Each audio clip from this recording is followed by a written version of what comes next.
Hi guys, in this video we're going to talk to you a little bit about team working and how to make your life a little bit easier when you're at work. So it's really important when you're working in a team that every person plays their part and that the work is divided up appropriately.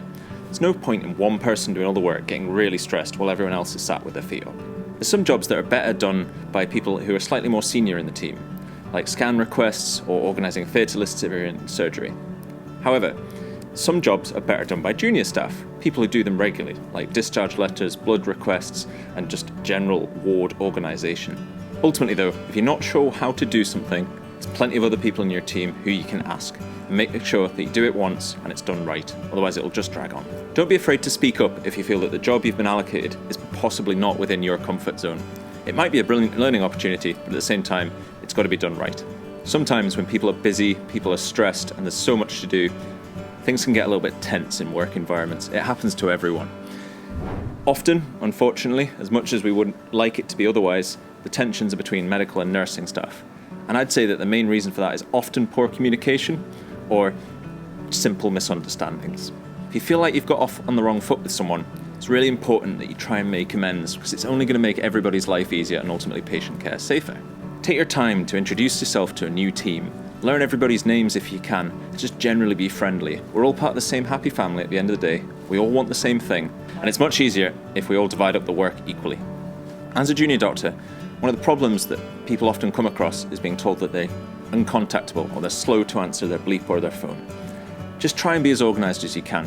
You know, sometimes if you're in the loop or if you're doing a procedure, it's not going to be instantaneous, but make sure that you keep track of all the phone calls you've had, ring them back and be apologetic if there's been an untoward timely delay, or simply explain it. Part of team working is also looking after yourself. Remember that you're no use to anyone if you're knackered and if you can't function and if you're just not pulling your weight. Take your breaks. It's very easy for us to sit here and say that, but it's so important for your long-term mental and physical health to look after yourself and make sure that you're well rested and that your mental well-being is on track. There's absolutely no shame in handing over. It's very important. It's the reason we all work shifts now. Hand over efficiently, hand over on time, and make sure within the best of your capacity you get home on time. Every so often, it's the nature of the job we do, there's going to be a few minutes after, but ultimately, please make sure you go home on time. If you're finding that there's lots of problems in the way you're working, in your mental health, your physical health, anything, there's a reason you've got an educational supervisor. They're there to look after you, okay? Please talk to them, make sure that they know what's going on, because they're ultimately the people in the power or the people who know who to contact should things really come to a head. When you come on shift, and really every time you have a little moment to stop and think, have a look at what you've got to do. It's going to be the way that you're going to make yourself most efficient rather than just running around frantically. First and foremost is your sick patients. They cannot wait. People with a high news score or people who the nurses are concerned about, that's really important. Review them. Have a look at them, go through them with a fine-tooth comb and make sure that they're stable enough for you to leave them at the end of your review. After that, make sure you escalate as required and hand over any plans to the nurses so that everybody can keep working while you move on to the next thing. Generally, you'll find it a lot easier if you can get your investigations and your referrals, your scan requests, your other investigation requests done as early as possible. It means that they have time to be acted upon and ultimately the results back, hopefully by the close of play of their working day. Although sometimes it may not feel it, discharge letters are really important. A patient isn't allowed to go home without their discharge documentation.